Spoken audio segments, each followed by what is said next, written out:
Hey everyone, and welcome to Chef AJ Live. I'm your host, Chef AJ, and this is where I introduce you to amazing people like you who are doing great things in the world that I think you should know about. Backed by popular demand, we have one of the secret weapons when it comes to not only losing weight, but getting healthy and actually keeping the weight off. We do this a couple times a year with John Pierre. He is a celebrity fitness and nutritional guru. He is the king of compassion, but he also happens to know a lot about how to lose weight healthfully and keep it off. And we're here to answer your questions. We'll go with the ones that have been pre-submitted first. Please welcome John Pierre to the show. Hello, John Pierre, and Happy New Year. Hi, Happy New Year, and thanks for having me on. Yeah, absolutely. So I bet your phone is ringing off the hook. I bet it started on January 2nd. Yep, exactly. And it goes for about 2 to 3 weeks. And then people start tapering off once they realize that there's no mystical, magical change. And as I tell people, you have to change your brain before you rely on like the calendar. It's not like just when it comes to January 1st or January 2nd, some mystical, magical magic takes place. It's just hard work, and you have to work. And unfortunately, people are very unrealistic. They think that once January 1st rolls around, all their bad habits are going to disappear and they're going to be so inspired and motivated to exercise and get up early and do all this. And that doesn't happen that way. All this stuff takes education and it takes training. And it's, as I tell most of my clients, it's slow, steady, and consistency is the secret. Slow and steady and being consistent. And do not get on the scale and do not measure your success by pounds that you supposedly think you're losing, because the scale is not something you want to be using. It's actually going to hurt you. Yeah. We don't recommend the scale, both the one that you step on or the one that a lot of people like to weigh their food on. And I love that you said slow and steady, because Dr. Doug Lisle, who is one of the instructors in the Reboot program with us, along with Dr. Goldhammer, one of the things he always talks about is he does exactly that. He talks about the slow, fast way to weight loss. And that, people do these dangerous diets. I feel they're dangerous, like keto, because there's some short-term quick results. They're not really fat loss, as the research has shown, they're water loss and, maybe muscle or protein or bone or stuff, but they don't keep it off, do they, when they do a quick fix? Well, and it's not only not keeping it off, but what are the ramifications of eating that way? In other words, if just being skinny was our goal, then we could emulate anorexics, right? I mean, because they have they've got the answer, right? They're super skinny. But with that skinniness comes a price to pay, and that's poor health. So it's not just about losing weight quickly. It's being able to get rid of excess body fat and, keep it off. But, we can't be fat phobic. In other words, I'm always still encouraging people that fat's an essential macronutrient, just like carbohydrate and protein. There's nothing wrong with it. It's just in excess that it's an issue. When we used to both live in LA, many moons ago, we would teach an in-person program called the Ultimate. We did lots of programs together, but the people would come to my home, several weeks in a row, 3 or 4 weeks in a row for education. You would do a boot camp. I would do a cooking lesson. We'd have dinner. We'd have sharing. And at the end, we'd have the graduation where people would say their results after 30 days. And people would say, I lowered my cholesterol 50 points. I got off my diabetes medication. People go, that's nice. That's nice. And somebody'd say, I lost 10 pounds, and the room would go crazy, Right. Well, it's the same thing when I used to teach for TOPS. Do you remember TOPS, taking off pounds sensibly? My mom used to go there, and I think she said that's where she learned that instead of using pasta, to use spaghetti squash as the noodles. Right. But they would have everybody come in and weigh themselves, and they would say their name and say, I'm down 10 or up 5. And it would be so hilarious, because if anybody was down anything, they would all clap and applaud. But if you say you were up by 1, people would almost be like, oh. Well, I was going to say, I thought you were going to say they start booing. It was almost like that. Yeah, it's crazy. So unfortunately, that's our society. We're all into numbers and weighing things. And it's just not accurate, because the scale just doesn't tell you what you lost. That's what people don't understand. If you go on a high protein, low carb diet, you're positively going to lose weight right away, but it's water weight, because you're losing water because the carbohydrates being used up and the water that's attached to the carbohydrate is gone. So it appears you've lost lots of fat, but you didn't. You lost weight, which was water. Yeah, absolutely. They say that weight loss is the #1 personal goal pretty much in the world, not just for the celebrities that live in Los Angeles.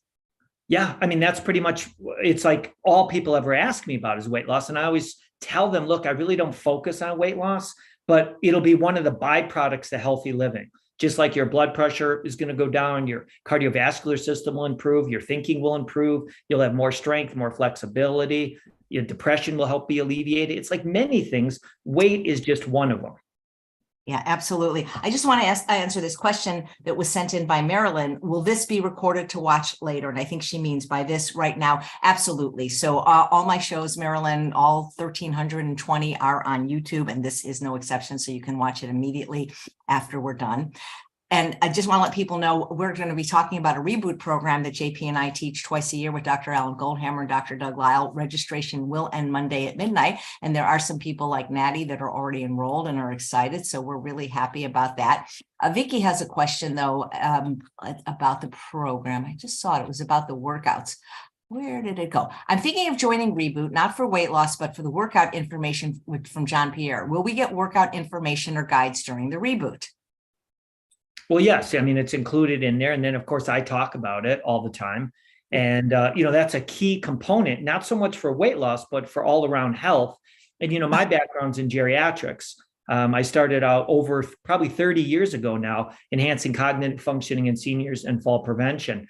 And so one of the things I talk a lot about is, look, osteoporosis is a silent disease, and it's scary, but it's not something you can't live with. You can live with osteoporosis, but you can't live with taking falls, because once you take falls and you break a bone, or you smash a bone and it turns jagged and you bleed to death, or you get permanent disability from a fall, it's scary. So you need to be fit and strong and have coordination and balance, and you need to be working on different areas to keep yourself healthy. So exercise is critical in this program, but it is not the focus for weight loss. Weight loss is going to come in the kitchen and at the dining room table. It's not so much going to come from exercise unless you're doing chronic exercise. If you're doing chronic running and exercising, then you'll have fast weight loss. But there's ramifications with that too. As you get older, it's harder to recover and it's easier to get an overuse injury. So we're looking more for moderate movement.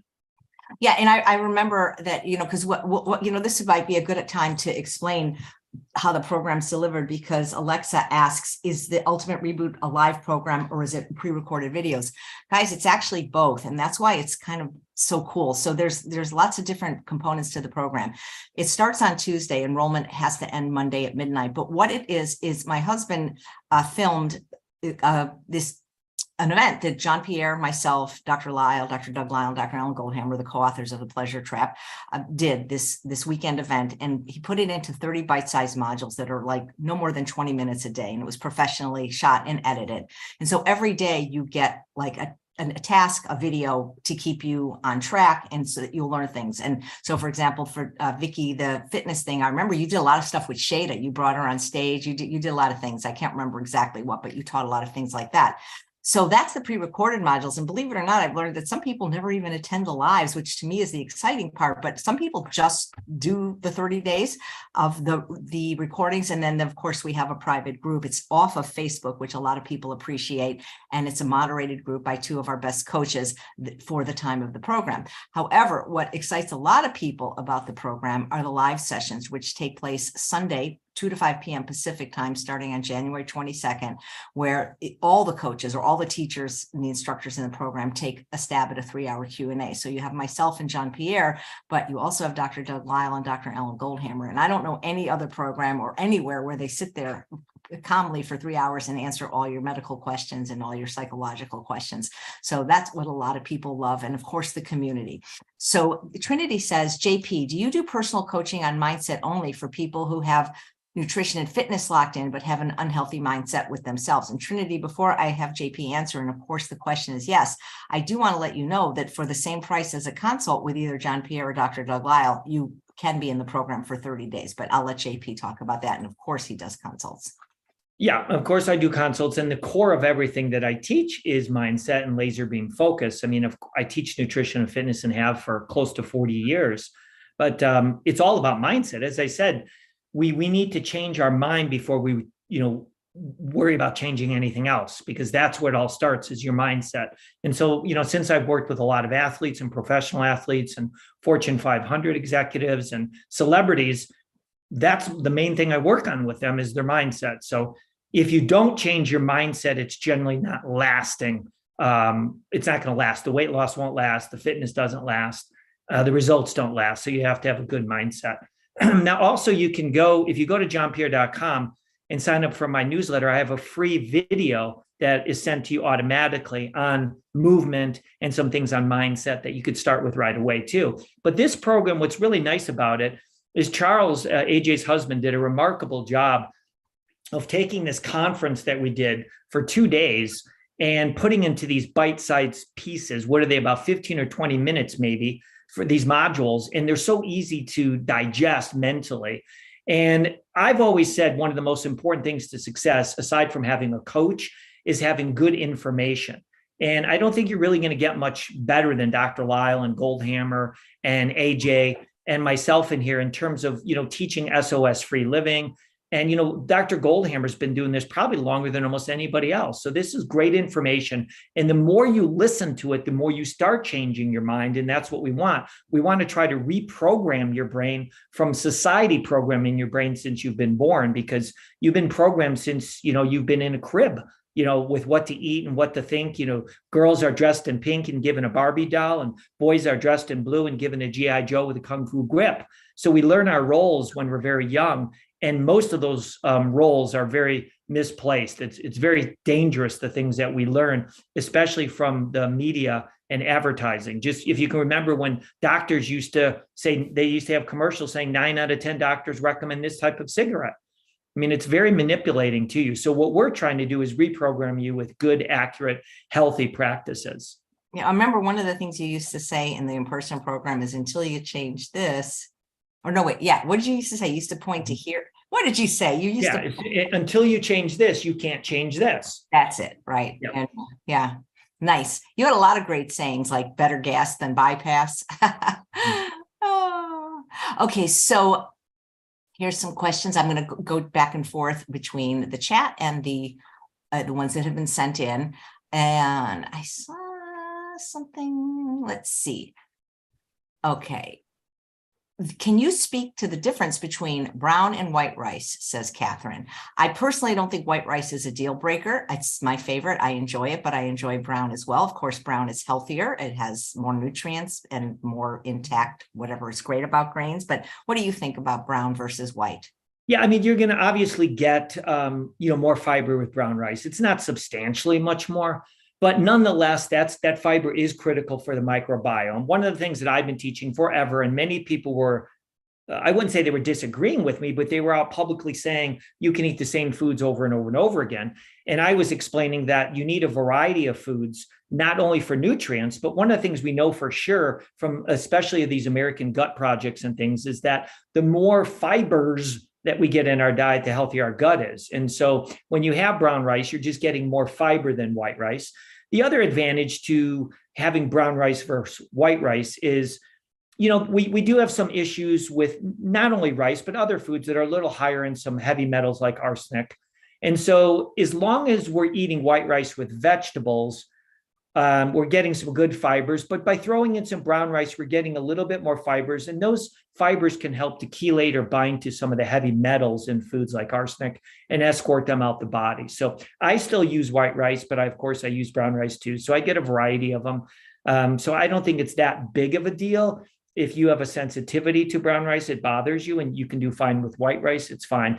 One of the things is a lot of times people will say the Asian cultures have been using white rice forever.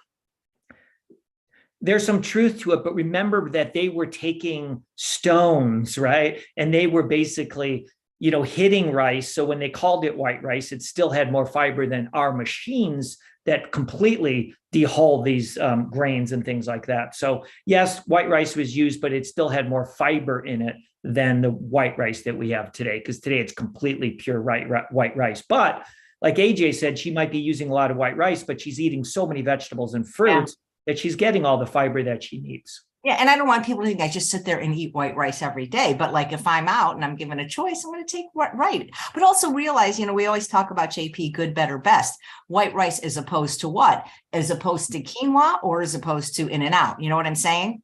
Yeah, I actually favor wild rice even more. It's actually a weed, or a grass actually. But yeah, so I look for a variety, not just white. Sometimes I have white, sometimes I have brown, short grain, long grain, wild rice. I look for a variety of it.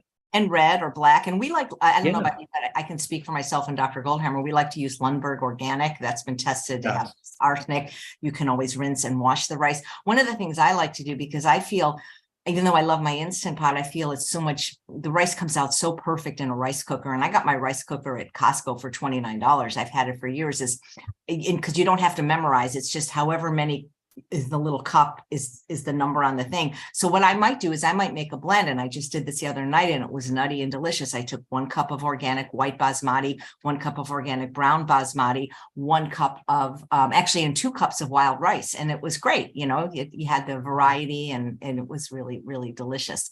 Val says, are there any conditions or body types where high carb is counterindicated? I'm pretty sure Dr. McDougall would say no, but I'll let JP take that. And also remember, there's different carbs, you know, there's lentils and there's lollipops. So yeah, I mean, one of the things that I've said forever is that, remember, a lot of people coming into, like when AJ and I created the Ultimate Weight Loss Program, a lot of people coming into that were severely overweight, right? And so they had a different endocrine system than just, say, a normal healthy person. So people who have issues with their pancreas and just different parts of their endocrine system, they don't process foods, any type of foods, as well as somebody who's healthier. So yes, sometimes when we first start out, we can't just eat tremendous amounts of high carbohydrate foods. We might have to work our way into it and eat higher fiber carbohydrate foods and less simple carbohydrate foods. That's what I've seen in all the years that I've been working. But like Dr. McDougall has worked with so many people, and he's probably the pioneer who's been around probably some of the longest of anyone. And he's done remarkable, incredible results with tons of high carbohydrate diets forever. Yep. There's a question. Let me see who asked it. It was about, do you need Facebook to be in the program? Absolutely not. You do need some kind of a device to watch it, a computer, a phone, or an iPad. But absolutely, we purposely did it because we know, as much as some people like Facebook, there's an equal amount of people, maybe more, that don't. So Pam, you don't have to have Facebook at all. And we use something called Kajabi, where we have our private forum. And let's see. Mamta wants to know, how do I lose stomach fat?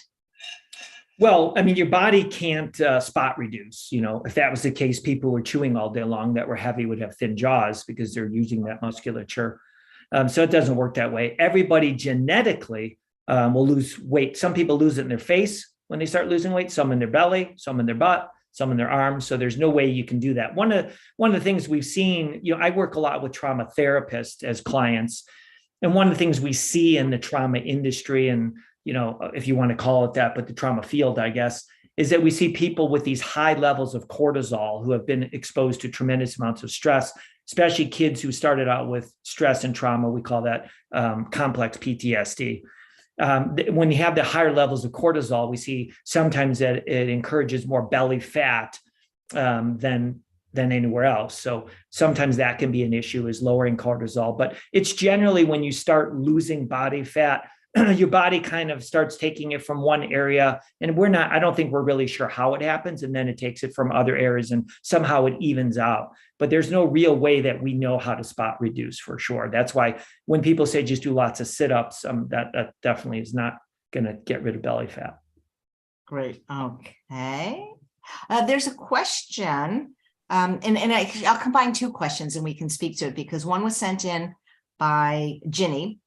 Please discuss the difference between Feel Fabulous Over 40 and the Ultimate Reboot Program. And then there's just a general question from Renee, who's watching live. What is Reboot all about? So I will start and just say that Feel Fabulous is a membership group. So it's not a teaching group.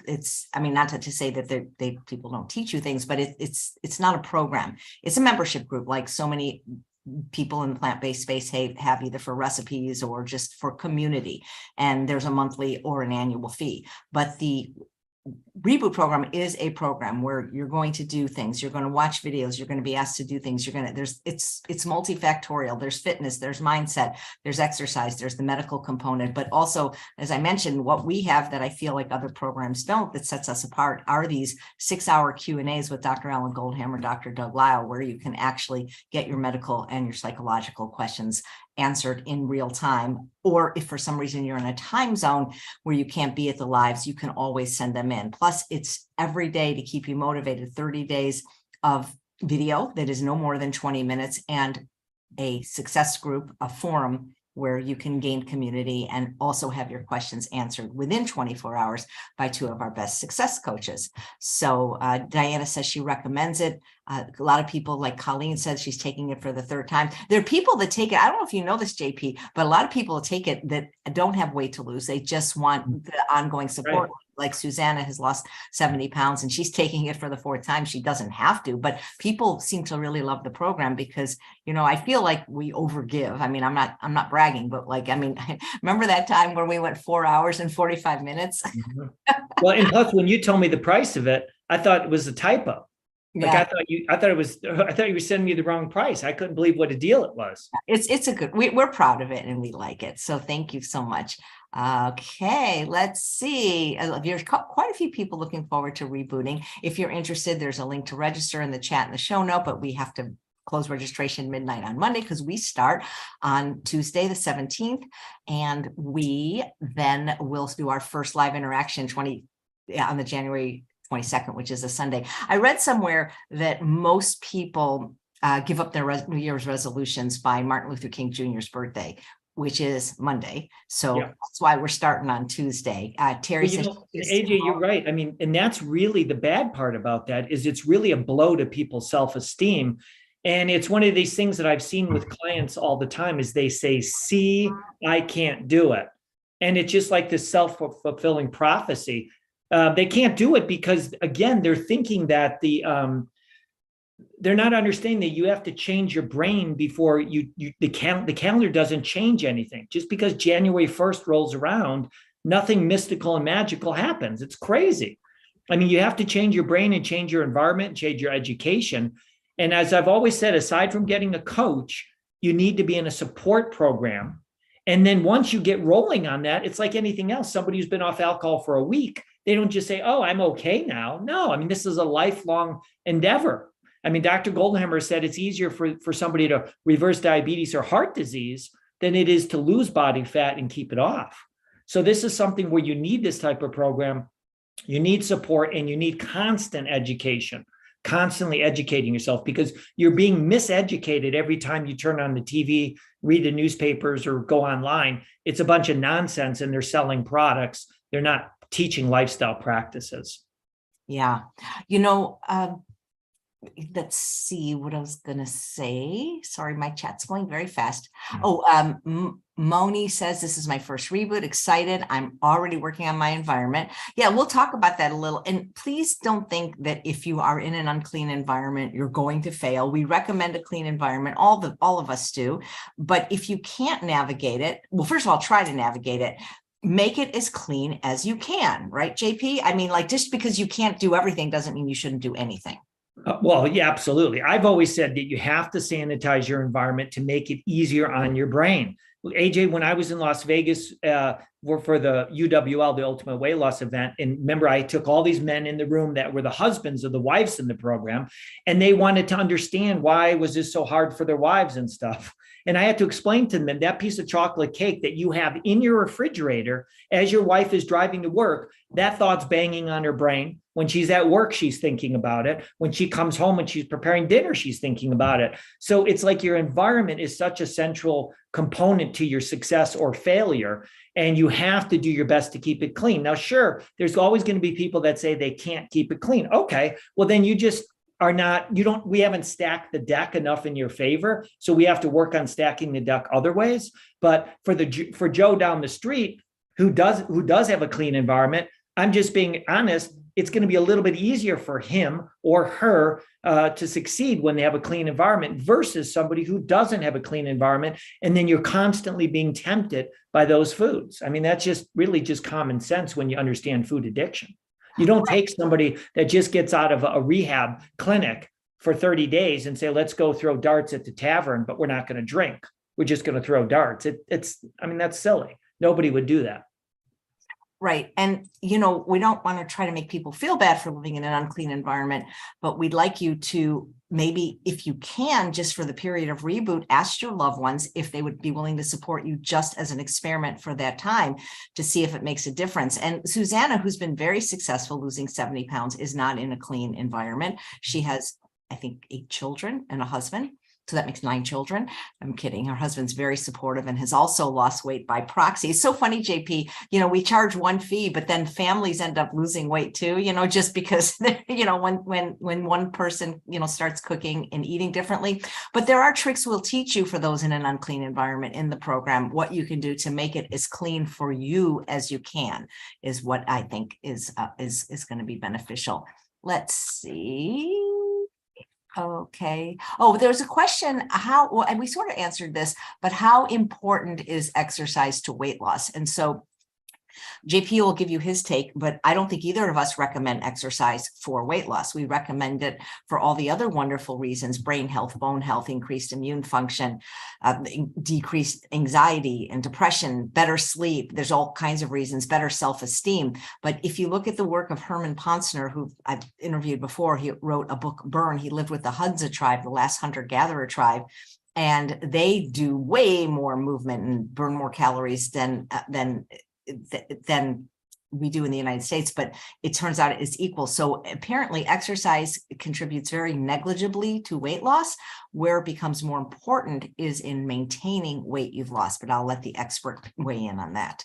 Yeah, no. I mean, it's almost all my clients, especially when I've worked with, when you start working with people who have to lose weight for a role on TV or a movie, you know, they're getting a lot of money to get this 40 or 50 pounds off.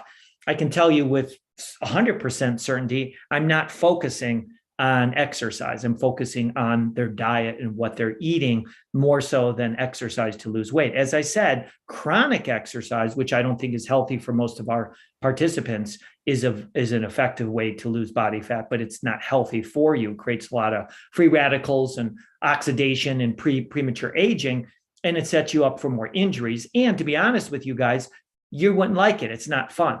If somebody comes to me and all they care about weight loss, here's the first thing I say to them: fantastic. How much can you suffer?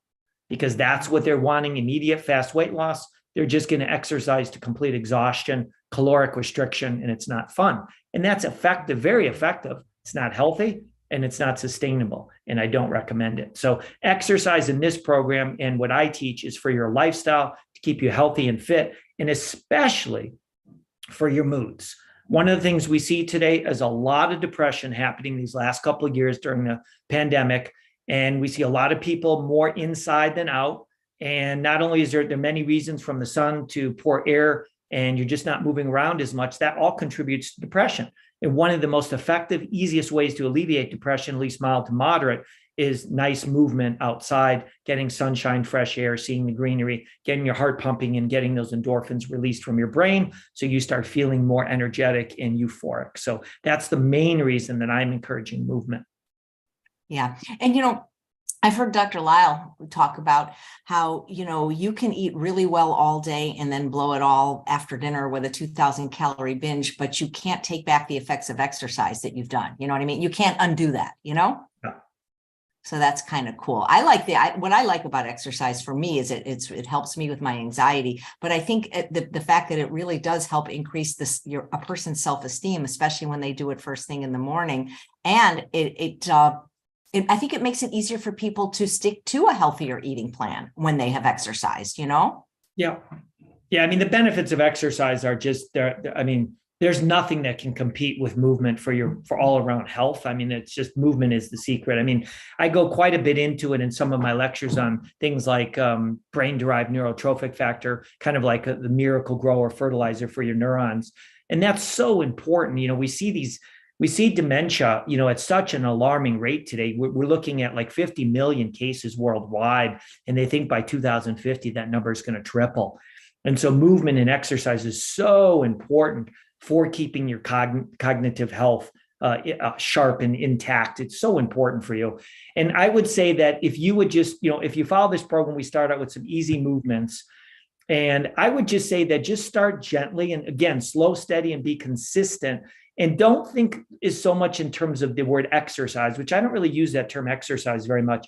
I use the term movement. Think in terms as that you need to move your body. And so that doesn't necessarily mean going to a gym. It's house cleaning, it's dancing, it's walking, taking the dogs out, playing, sneaking in some movement throughout the day with some exercise bands or some cans or some weights. Things like that are far more effective than going to a gym and grinding for an hour, just not liking it and regretting it. You're just not going to stick to something like that, most people.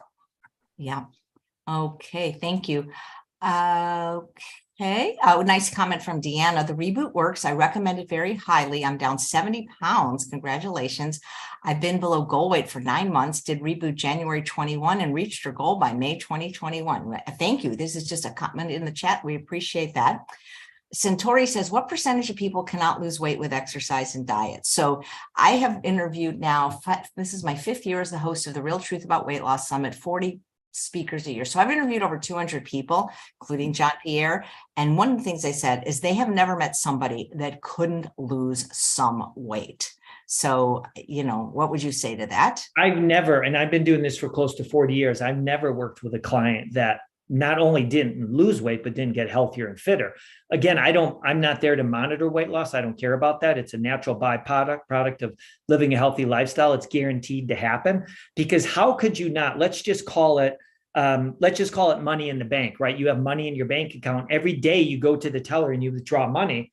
At the end of the month, you're going to be down some money, right? So I mean, it's like if you're restricting your calories in a healthy way, you're not eating all the fat and sugar that you once were, and you're eating more fiber foods, and you're moving your body, which is a negative calorie deficit, and you're not taking in as many calories. How could you not lose body fat? It'd be impossible. I mean, I've never seen it ever happen. Now, I don't monitor it. I can just see it in my clients. Now, many of my clients who've lost 150 pounds in about a year, the only reason I know that is because when they started with me, they had a physical, and a year later, they go get a physical. So they know what their weight loss was from the doctor. Great. Danny says she signed up for Reboot and is looking forward to it. And Mona is ready for Reboot. And so is another person. Okay. Sometimes it's not names, it's just letters that I can't pronounce. Okay. I saw something about... Sorry, guys, this is such an active chat and I appreciate that. It just takes me a moment to scroll. Catherine says, I lost 35 pounds because of you, AJ. I haven't been at this weight since middle school, 62. I'm 62 too. Oh, here's one. Kelly says, how do you know if the weight you have left is skin or fat? I've lost 70 pounds in the kitchen and strength routine. Does it go away ever? So there is a test that JP talks about that his friend Carrie Saunders used to administer at Vegetarian Summerfest that will tell you that, and he'll be able to talk more in detail about how you can tell if it's skin or fat. Well, generally you can feel it. I've worked with some clients who had 60 pounds of skin still after they've lost weight, So you can generally just tell by looking and feeling and grabbing the skin. And generally there's a lot of skin left when you've lost a tremendous amount of weight, 150, 200 pounds. But there is, you can get a bioimpedance test. RJL makes one that, you can basically determine how much fat you have, how much water, is it intracellular, extracellular, how much lean muscle do you have, bone, et cetera. So they do have some tests like that. But again, I would don't focus on weight loss, just focus on getting healthier and continue on with the program that AJ and I teach. And then the unnecessary body fat just keeps melting away. But you see, the biggest problem that I face, AJ, with clients is they're so unrealistic. I mean, we both have worked with clients that have said, hey, I've been following this program for 4 days, and I still haven't lost that 15 pounds, right? You've had that, AJ. JP, I have the funniest client. I won't mention her name. She had her consult at 7 p.m. on a Wednesday, and then called me at 11 a.m. on Friday wanting her money back because she hadn't lost weight. Exactly. It was like 36 hours. I mean, I see that all the time because they watch these TV shows, these weight loss TV shows, where the people are just fasting and just consuming a little bit of water and exercising chronically, and they step on the scale and they've lost all this weight. It's just, I mean, they just don't understand physiology and anatomy, and they don't understand science. This stuff takes time. AJ, how long did it take you to lose those pounds? Remember when you gave up the chocolate smoothies and all that stuff? 27 months, but I never, Exactly, see, 27 here's the months. thing, you can do it right or you can do it over. It took me 27 months to lose 47 pounds, and I've been down 50 pounds now for 12 years. So, Exactly. you So know, that's what I'm saying. You can't, if you're looking for fast results, then I'll help you. But the first question I'll say to you is, how much can you suffer? And once you see what you have to do to be a celebrity, to lose weight, I can guarantee you're not going to do it. I can guarantee it, because you don't have a $20 million payout and you don't have millions of fans that are, Googling over you. So you're not as motivated. It's just not going to happen. Nobody wants to suffer like that. It's just not healthy. It's just not healthy at all. well, do you want results fast or do you want results that will last, right? Exactly. And ones that don't cause you damage. In other words, why would you want to lose weight? Hopefully to look better in your mind, but also to get healthier. And why would you want to do it in a way that's going to make you ultimately not be as healthy? And it's definitely going to mess with your brain. I mean, why do you think that the psychiatrists and the psychologists in Beverly Hills, it's like a revolving door of supermodels, actors and actresses and musicians that are the most famous, the most beautiful, and the richest in the world? Because you see, all that skinniness isn't, and all their beauty isn't buying them happiness, and it doesn't buy you happiness and health. I mean, I've worked with these clients forever. I've worked with some of the biggest supermodels in the entire world. And when you go and you see that some of these supermodels take cotton balls and soak them in orange juice and eat them by the dozen, and that's how they lose weight, you tell me if you think that's healthy. Well, could I use apple juice instead? Yeah, exactly. I'll never forget, I was on a set once, and the model was walking back toward me, and she literally looked like a biology skeleton. That's how skinny she was. And she sat down, she started chain smoking, and she said I think it was the photographer wants her to lose an additional 10 pounds. And I literally looked at her and I said, where would you lose any weight? Your earlobes? I said, you don't have any body fat on you. So it's a crazy society that messes with your head. And they've trained you to believe that weight loss happens overnight. It's the equivalent of you putting me in front of a piano. And a week later, I said, I don't play like Mozart. I want my money back. I'm so glad. I don't know how you feel about being out of LA, but I'm so glad to be out of LA, because I remember a consult I had with this young lady who was a professional actress, and she comes to my home and she's already thinner than me. And she says, the director says I have to lose 5 pounds because when he shoots me from this side, it's too fat. And I'm like, that's why I didn't want it. I can't do weight loss for vanity anymore. That the thing is if you do what we say that will help you get healthy, the weight will come. So we have 2 questions that are very similar in nature sent in, and one that was posted in advance. And I've already lost the one that was posted in the chat because my chat goes very quickly, but I'm sorry, I don't know your name because it disappeared, but it was about whether or not I can eat the granola that's made at True North for weight loss. And what is a similar question that was sent in by Tiffany is, I recently heard John Pierre say that air pop popcorn is not good for weight loss. Would you please explain why that is? It's been my daily and nightly go-to snack. I assumed I was on a 1-year plateau, but now it makes sense. But why? So one of the things, I'll go first if you don't mind, JP, because to me they're similar questions, and that they're both dry carbohydrates. So while we recommend complex carbohydrates, potatoes, rice, beans, winter squashes, we recommend what Dr. Lyle calls wet starches that are cooked in water. So for example, many people, oatmeal is very healthy, but when many people eat oats, they take rolled oats, which are dry, and maybe put a little splash of almond milk on them or some juice and maybe some nuts and raisins. When you eat oats like that, without cooking them the way they're meant to be in water, the caloric density, and we get into caloric density a lot in this program. You're really going to learn a lot about the science. The caloric density of dry oats is about 1,800 calories per pound, which is the same caloric density as popcorn.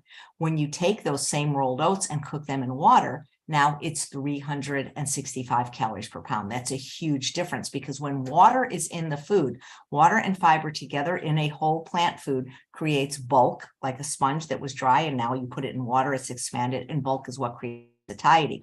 So JP and I, neither of us recommend hand-to-mouth foods, which, granola could be a hand-to-mouth food. For sure, popcorn is, unless you're eating it the way JP recommends with chopsticks. But these dry carbohydrates are 1,800 calories per pound. They're to the right of the red line, and they don't have the water to help you feel full. So we recommend that instead of eating popcorn, you eat corn, because corn is only 500 calories per pound. And if you ate a couple of ears, 2-3 ears of corn, you're going to feel full because the water greatly contributes to satiety. So there's nothing, quote, really unhealthy about popcorn or granola that's made of True North. They are very calorically dense. So in my opinion, they're not favorable for weight loss, and I'll let you answer too. Right. Well, it reminds me, AJ, when we created the ultimate weight loss, when somebody was arguing with us about rice cakes. Do you remember that? God, the hierarchy of grains from Brenda Davis is what we recommend. They were adamant that we were wrong, that rice cakes were healthy for you in comparison to rice. And we tried to explain to them about, especially we pulled up the research that Brenda Davis has always talked about.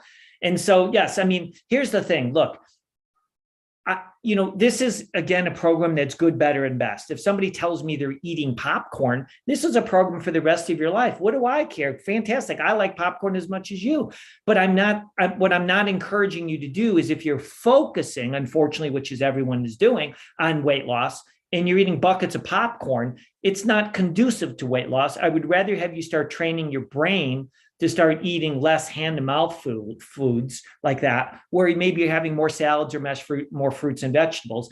Corn is good. It's got some different carotenoids that can be in there, but I'd rather see you get a variety of more carotenoids that preserve your tissues and prevent premature aging, like berries and pomegranate seeds and cantaloupe and apricots and things like that, because it's every time you're eating something like popcorn, which nothing's wrong with it, it means you're not eating a fruit or vegetable. And fruits and vegetables are the healthiest foods that we can consume, not only because they're high in water, but they're high in antioxidants and they have good carbohydrates in them.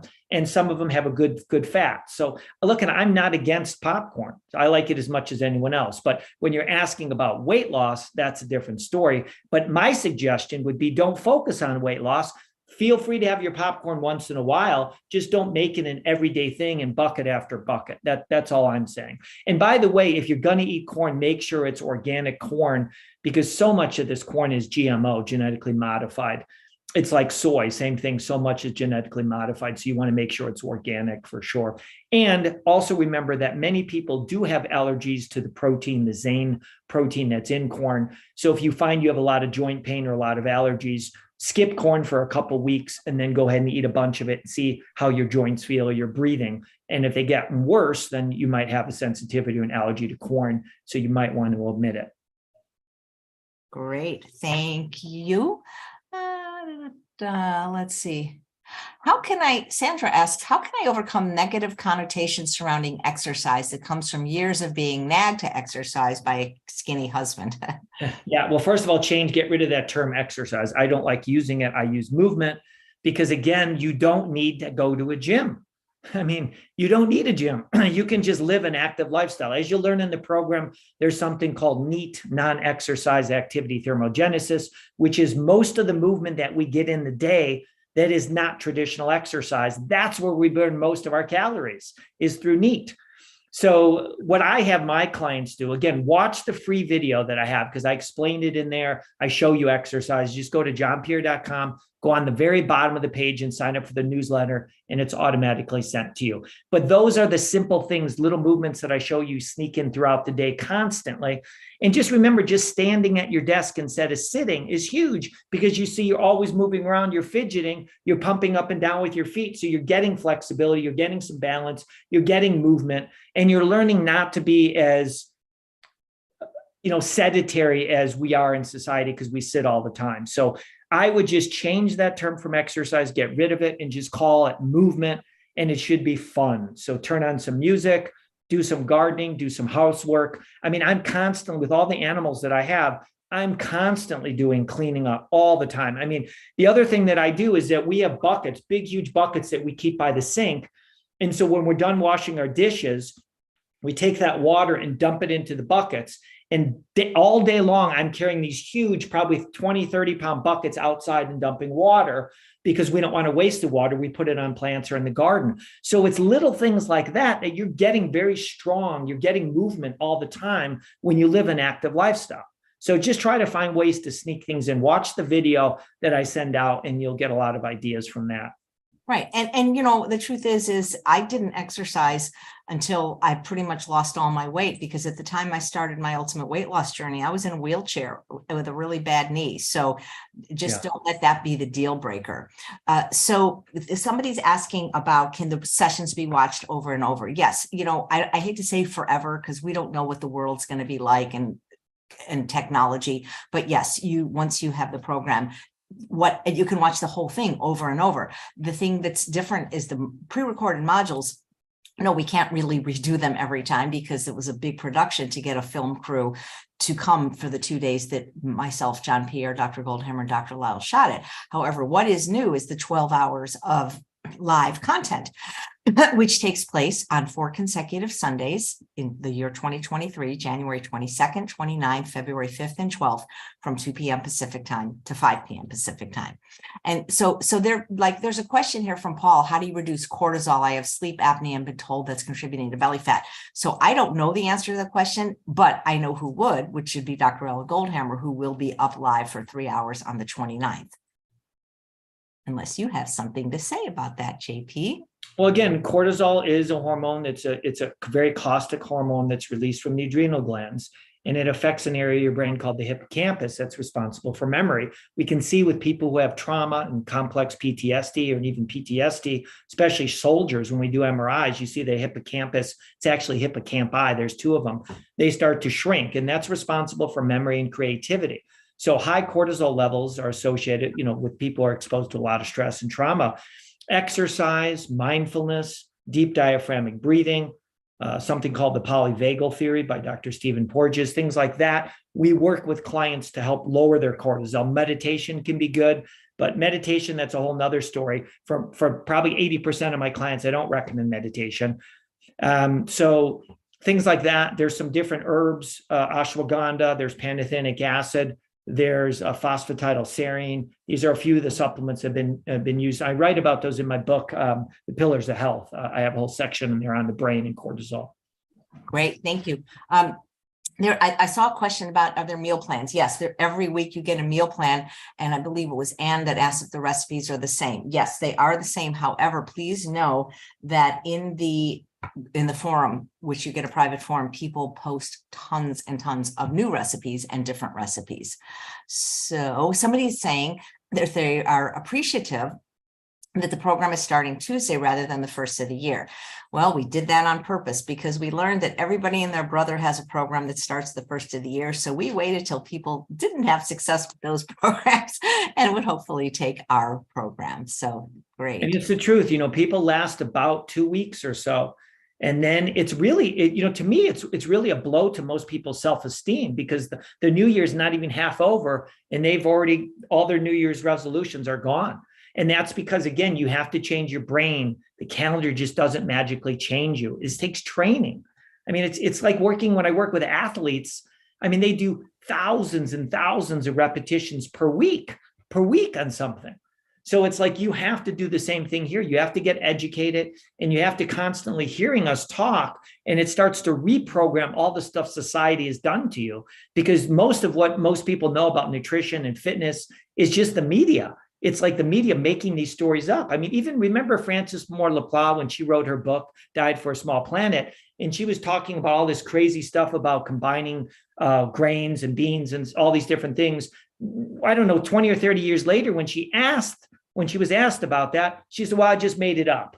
It's like all these people were believing her as if she was a guru and a god, and it just made up. It's like you have to be so careful with the information you're reading or listening to. One of the best things you want to do is work with people who have worked with people. I mean, I've worked with clients for almost 40 years.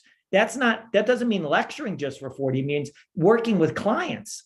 I mean, I was in retirement homes 3-4 times a day. I had a private practice where my partner was a psychologist. And then, of course, I'm seeing clients throughout the day out in the field, doing boot camps and teaching at their home, and then seeing clients at the office. So it's like we're presenting you information that we know that works. We don't make it up.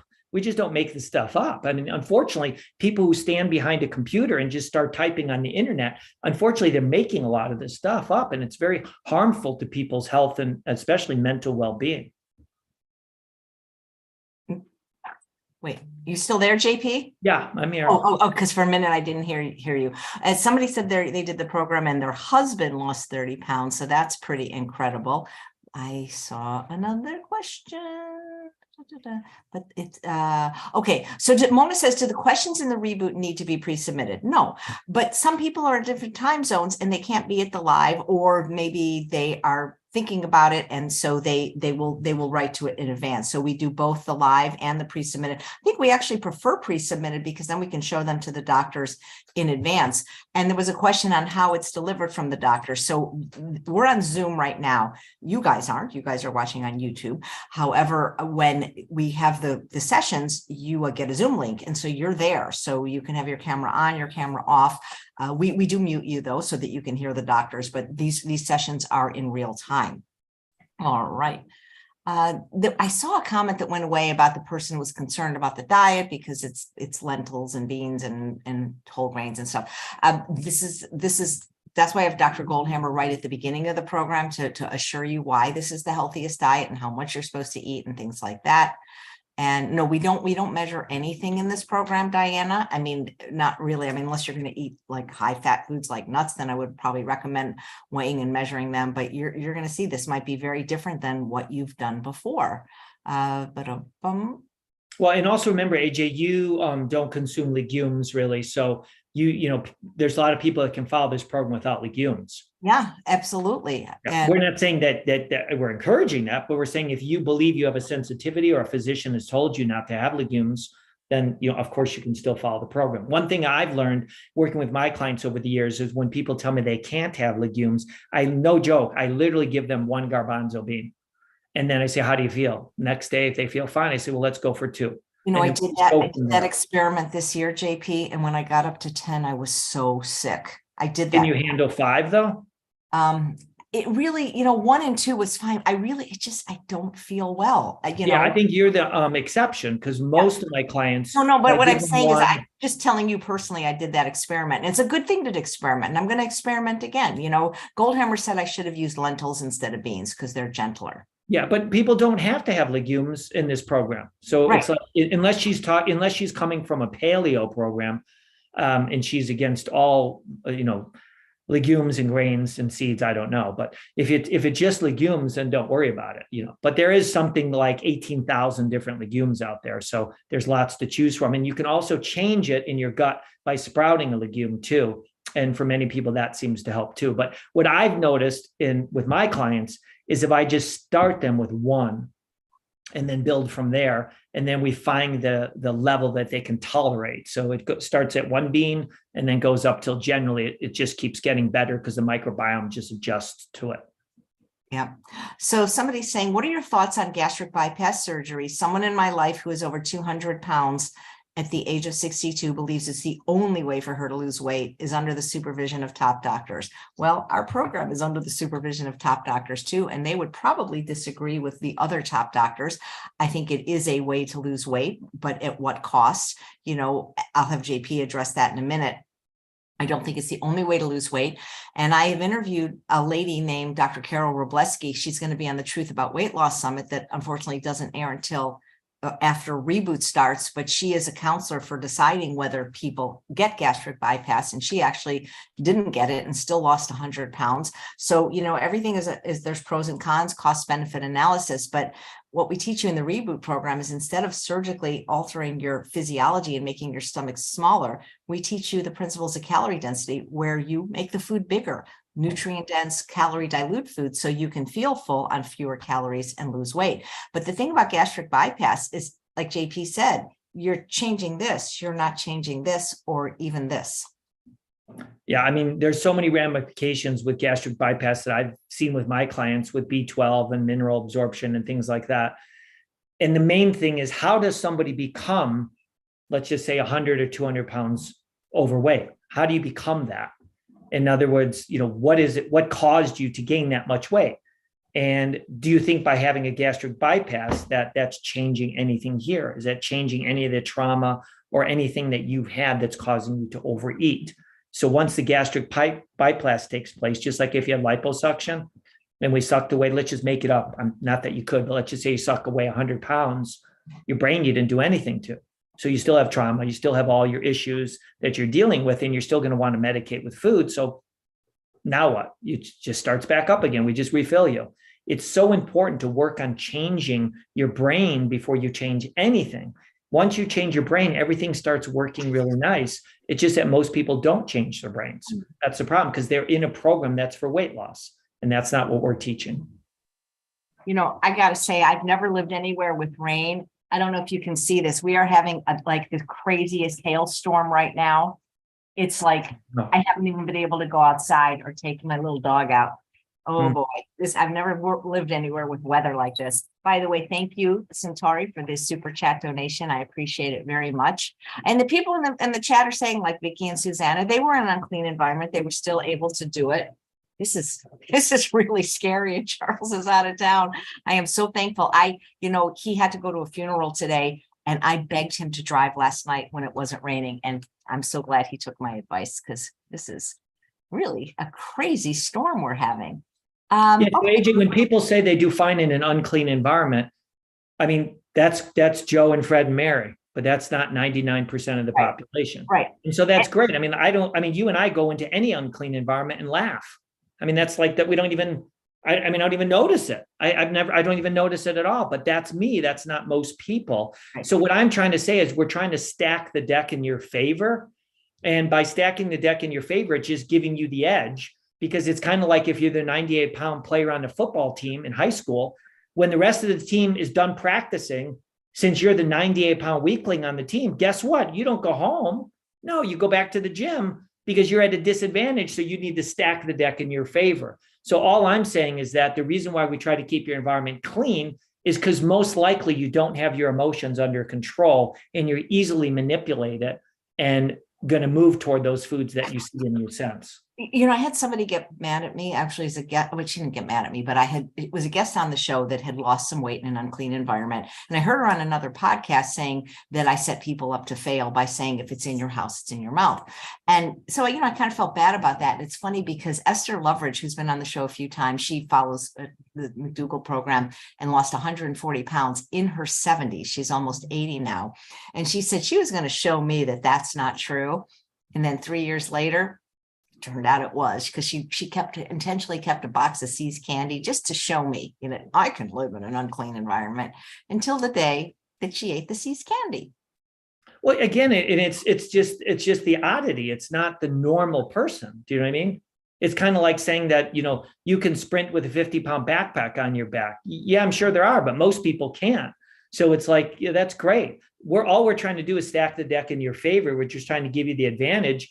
If you feel that you don't need that advantage, most likely I'd be confused on what you're doing, trying to lose weight, because if you can handle that, the temptation of that, then where's your overeating from, and what's it caused from? What are you overeating on if you have that type of control that you can walk past the Cinnabons and cookies and candies and ice cream? So if you can do it, bless you.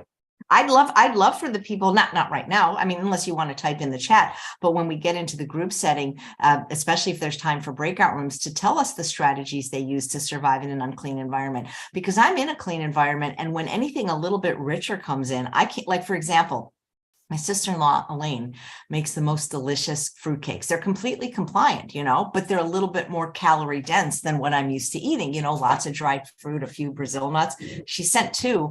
I mean, they were gone like, in a New York minute, because when I have something like that, or for example, Tracy's Real Foods, she sent me as a holiday present her granola, which, seeds and dried fruit. And when I get calorie dense food here, I mean, I'm no different than anybody else. We're genetically hardwired to always see the most concentrated source of calories in the environment, whether they're healthy calorically dense or junk food calorically dense. So, I mean, God bless the people that can do it in an unclean environment. I'd love to know their strategies. The strategies that JP and I often teach are at least move things around so that when you're opening the fridge, you're seeing your beautifully prepared chopped salads and fruit and things in your line of vision, and move theirs up or down and put them in, plastic bags or something that you can't see them.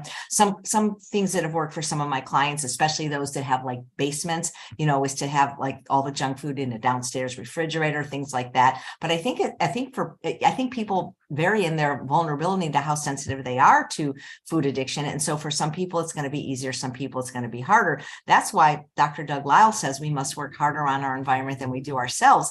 And so to do what you can to navigate a clean environment, or as clean of an environment as you can. But that's the one thing I miss about the Vegas conference is the men's group, how you really explain to them what effect it was having. Because not only are some people in an unclean environment, they're living with people that are sabotaging their efforts by intentionally bringing in hyperpalatable things like pizza, which, pizza really has smell or things like that, Well, actually, I was shocked because a lot of men were tearing up and crying after I presented that, because they finally understood the trauma they were inducing into their wives by keeping all the junk around. That they were educated finally, so they became very sensitive to it. So I was happy. But what I would love to know is the people who don't have an issue with their environment. What is their issue? In other words, what are their issues? In other words, if the environment does, when they see Cinnabons and candy and ice cream, and that doesn't affect them, what is affecting them negatively? Yeah, what is making them overweight and be? That's a great question. I don't think I've ever heard you ask that. So remember that client we both had that like lived alone and still wouldn't clean her environment? I'm not going to say her name. Remember that one? Yeah, of course. That was just like I'm like, wow, people. A lot of people would jump at the opportunity to have some time alone to have a clean environment, and it's like, Well, we'll also remember too with Shada, one of our most successful clients ever in Ultimate Weight Loss. When she started making these like nut ball things, you know what I'm talking about, AJ. They were like dates and nuts and coconut. I don't know what you call them, but I think they're called nut balls. Once I found that out, I had to check in with her, and sure enough, she was starting to overeat on them, and she acknowledged she was having a problem. And it was because she was making them and had them in her house for the holidays and kept them in the freezer, and then they were banging on her brain and calling her name. And so she realized she needed to stop making them and keeping them around, because, even the strongest of people generally get weakened around food. So. Right. Okay. And again, I'm doing my best to try to get these questions that are going so fast. So Jesse, if you see any of them because my chat is different than yours, it disappears. But somebody's asking, is 1.5 cups of rice too much in one meal? Kimby? Well, I mean, not for me. I eat more than that. I eat 2 to 3 cups. I usually buy the organic ones, Trader Joe's. It's a microwavable bag, both brown and white. And those I know are 2 cups, and I eat one of those. And somebody's saying, well, but if you don't count calories, how are you going to lose weight? You need to consume less. This is where you are going to learn right at the first few days of the program, the science of calorie density, which is different than counting calories. Because when you understand calorie density, which Dr. Barbara Rolls has done a fantastic job of providing the research so that we can use this in our eating plan, you can eat more and weigh less. When you really understand calorie density, which is not calorie counting, not memorizing how many calories in a cup of rice or a half a cup of blueberries. When you understand that there are certain food groups that are very calorically dilute, they have very few calories compared to things like animal products, processed food, and high-fat plant foods like nuts, seeds, and avocado. You could literally, if you wanted to, take in twice as much food by weight and volume and consume half as many calories. So it's not about counting calories at all. It's about eating the healthiest foods on the planet. Well, also, AJ, look at every single instructor in our field, SOS Free Living, and they're all stick thin. And you've seen them eat, because I've eaten with them, and I've eaten with you forever. And so these people are eating massive amounts of foods. AJ, when we were in Vegas, I remember seeing some people's plates that looked like, I'm not exaggerating, it was a plate for the entire table of food. So these people are eating large volumes of food. They're just not super high calorie foods, but large volumes of food they're eating, and they're stick thin. Show me any of the instructors in our field that aren't stick thin. Yeah, true. Question, will this program help an overweight 83-year-old with arthritis, severe osteo, and feet that sing nasty songs most day? I think when you change your diet to the one that we promote, which is a very anti-inflammatory diet, I think you can find improvement in your arthritis for sure. I mean, absolutely, because arthritis is inflammation, and most of us live in this inflammation nation because most of the foods we're eating are processed or animal products are high in oils, which all create inflammation. So we're giving you foods that are anti-inflammatory, and we're giving you some of these omega-3s, particularly, DHA and EPA, that are anti-inflammatory versus the omega-6, which are pro-inflammatory. So absolutely, arthritis definitely gets better. Inflammation gets better all around. Yep. People are asking what the 4 dates are and posting them in the chat, and I should probably put them in the show notes because they are January 22nd, January 29th, February 2nd, and February 12th. These are from 2 p.m. Pacific time to 5 p.m. Pacific time. And of course, everything is recorded, both the daily modules that you'll get for 30 days, as well as the live sessions with myself, John Pierre, and the doctors. Okay. I don't think you'll ever find the price of like this program anywhere else. I mean, I've never seen it. Again, I thought it was a typo when you sent it to me. Karen says that she noticed improvement in her arthritis within a week. And she says, I've seen Chef AJ's plates. All the chefs were shocked at how much we ate at the conference. Yeah. I always say like, the smaller, the bigger the plate, the smaller the person, if you understand calorie density. And that's one of the things we really try to teach. Kristen says, about how long does it take to change your taste buds from vegan processed to being satisfied and liking very simple foods? It's a great question. And on week 2, this is something that Dr. Goldhammer is going to talk a lot about. As a matter of fact, he might, Dr. Lyle likes to do straight up Q&A, but Dr. Goldhammer often does a special PowerPoint for our group and then takes question on it. This is what you're talking about is neuroadaptation, neurological adaptation. It's sort of like the idea, Kristen, like if you ever go to a movie theater and you have arrived late, it's very dark and you can't really see your seat. But if you stay still for a moment, your eyes adjust to the level of darkness or brightness, and then you easily can find a seat. Well, the same thing happens with your taste buds.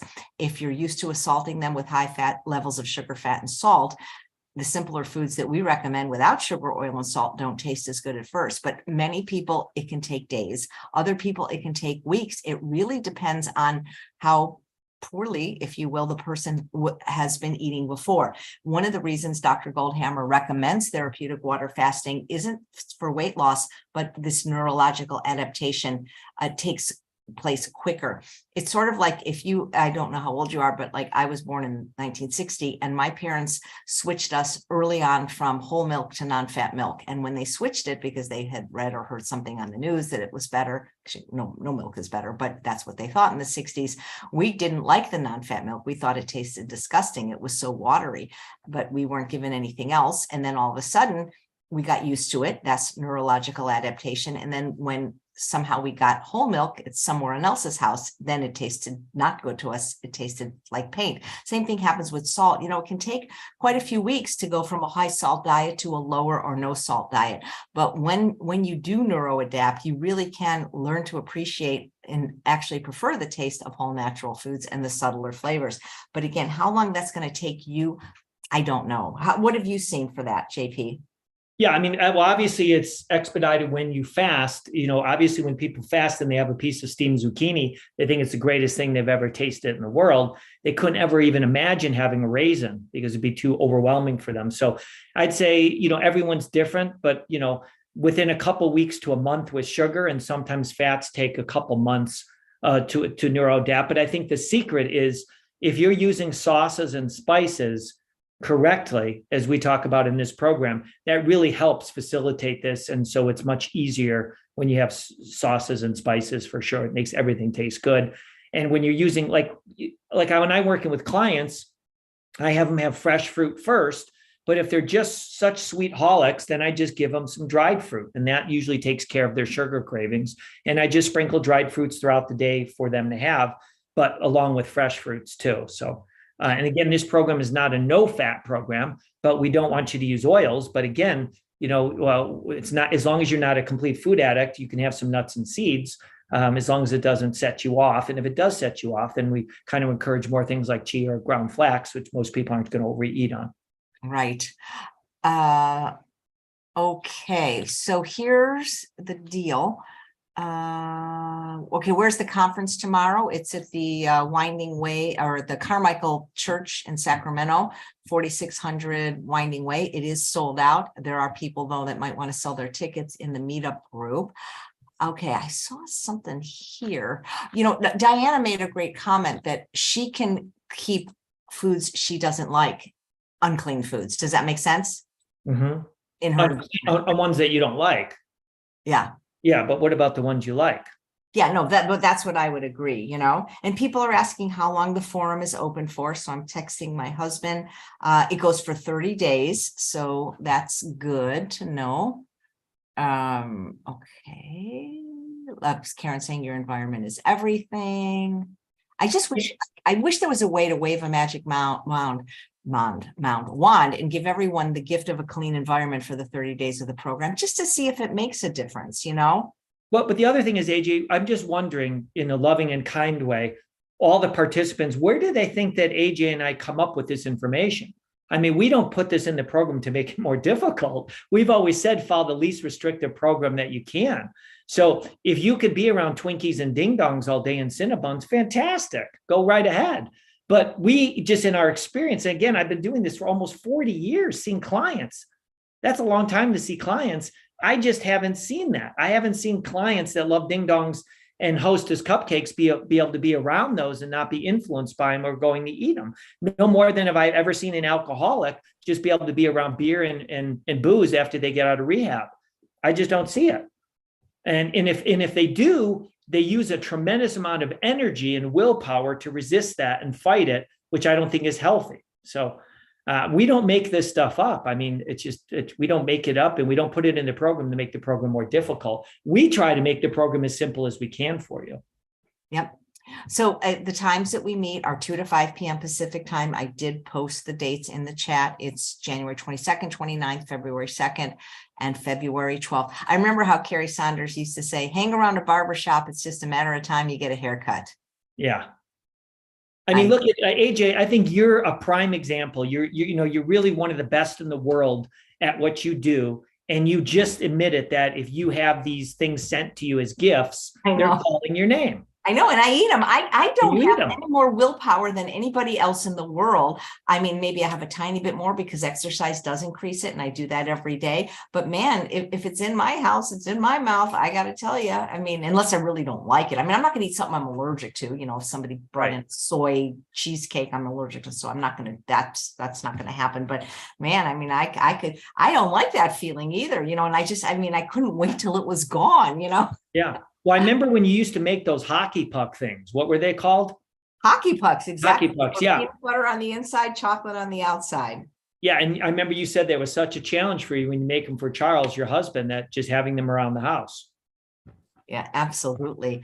Okay, Kim says, is there a recipe for a good coffee creamer? It's the one thing I can't seem to kick. So, you know, I don't know if you want to lose weight or not, because there are some wonderful creamers made by JOI, just one ingredient. They're nut-based, and so they are clean, but they're calorically dense. And there's many coffee creamers that are plant-based now in stores that are just as delicious as the non-dairy ones, but they often have things like oils in them and sugars in them. So I'd say kick the coffee, and then you don't need the coffee creamer. And Dr. Goldhammer will talk about that, you know, about caffeine and how it pertains to food addiction and weight loss, if that's your goal. There was a question, can we have agave nectar or maple syrup instead of sugar? I don't recommend, Emily, any processed sweeteners. They're all 1,800 calories per pound. The only thing we recommend is the fruit, the whole fruit, and nothing but the whole fruit. And again, you know, this is good, better, and best. You can do whatever you want. We just ask for 30 days to do your best to stick to what we're recommending. If you go off, it's not like the program's null and void. It's just that we ask you to try it for 30 days. You know, it's just a month, and you know, you've got 11 months to eat whatever you want, but just try it and do the best that you can. And always kind of wonder, like, why are we teaching this program? Like, why do we teach this stuff? And with these modalities, like, we just don't make this information up. This is stuff that we've seen work. So if we saw, xylitol and mannitol and stevia and all these other sweeteners work, we'd encourage them.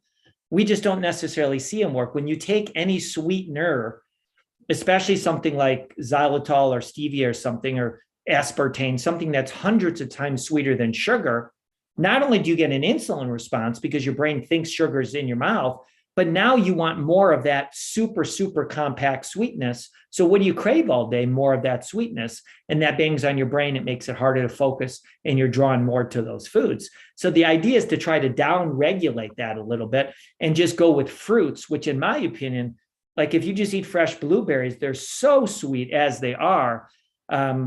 It's unimaginable. I can't even imagine someone not thinking fresh fruit is sweet. I mean, other than maybe something really sour like a lemon, but fresh fruit is very sweet. And if it's not sweet, it's only because you just have this hyper palate that you've just been exposing yourself to things that are just 100 times sweeter than sugar. That's all.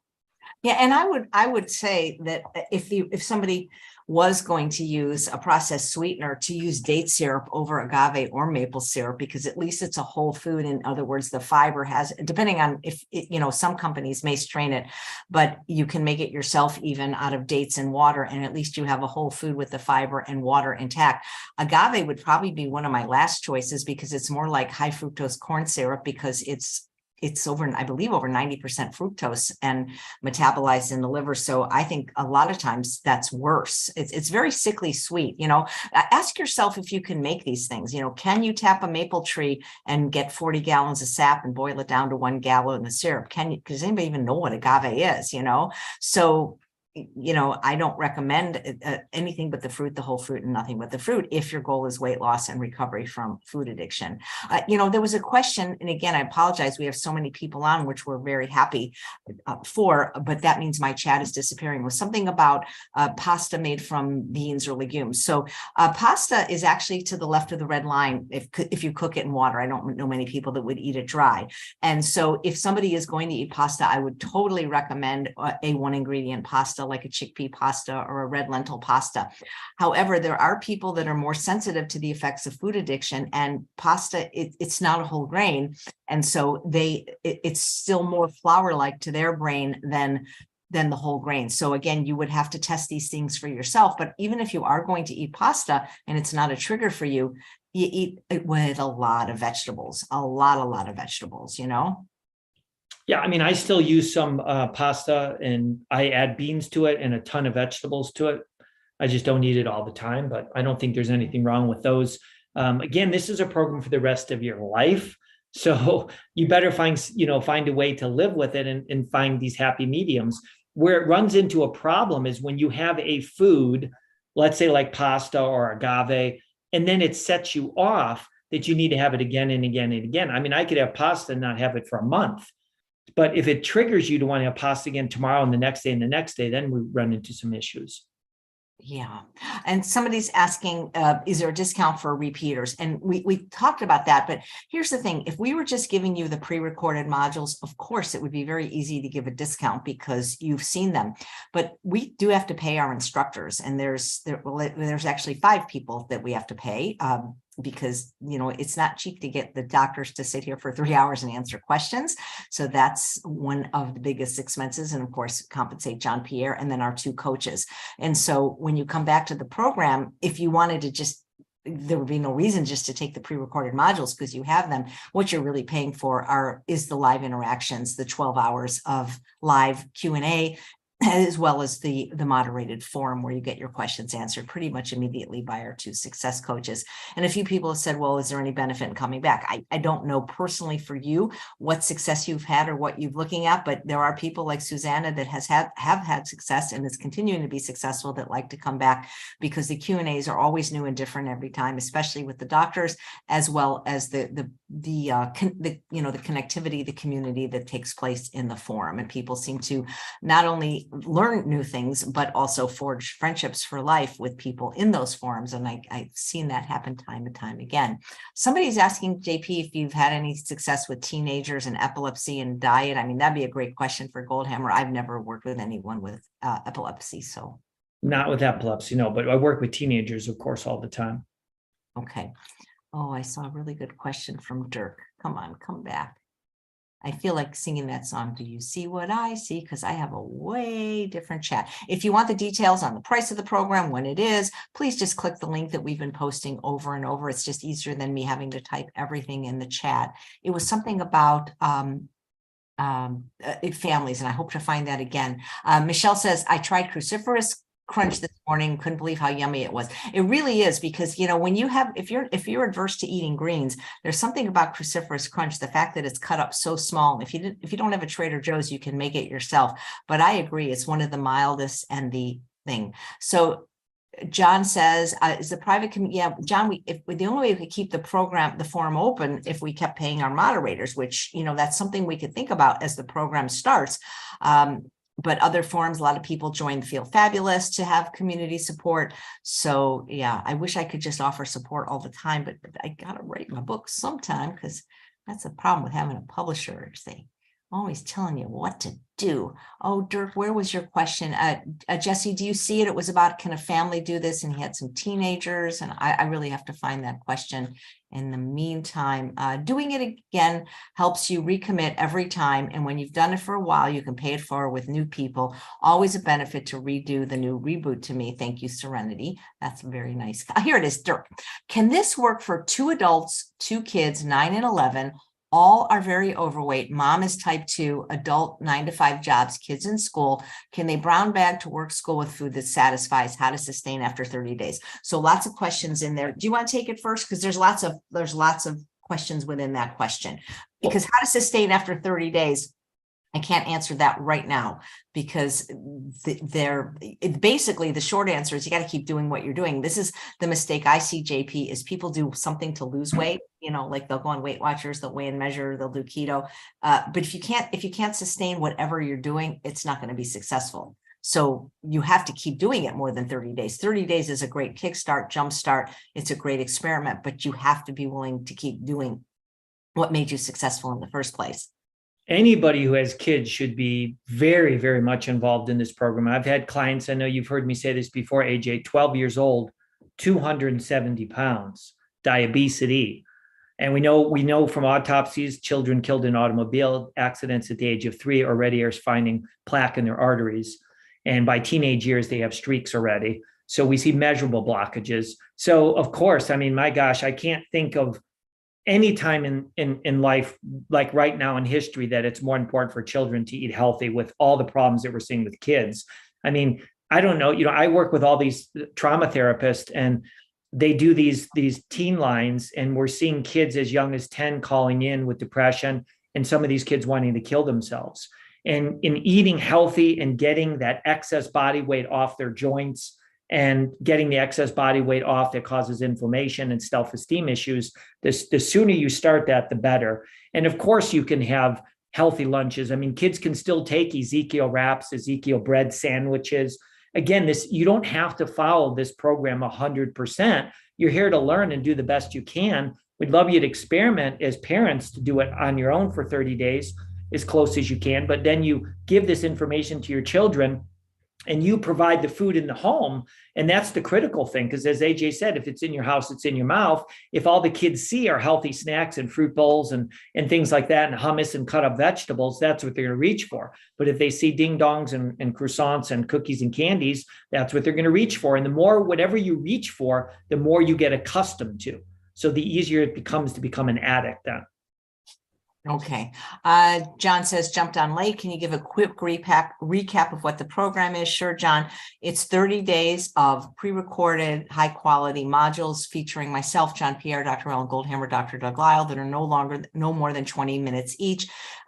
Weekly meal plans, a private forum off of Facebook for 30 days, moderated by 2 of our best success coaches, and 12 hours of live Q&A for 4 consecutive Sundays starting the 22nd. The program does start the 17th, and they go from 2 p.m. to 5 p.m. Pacific time, where for 3 hours you can ask Dr. Goldhammer questions, 3 hours you can ask Dr. Lyle questions.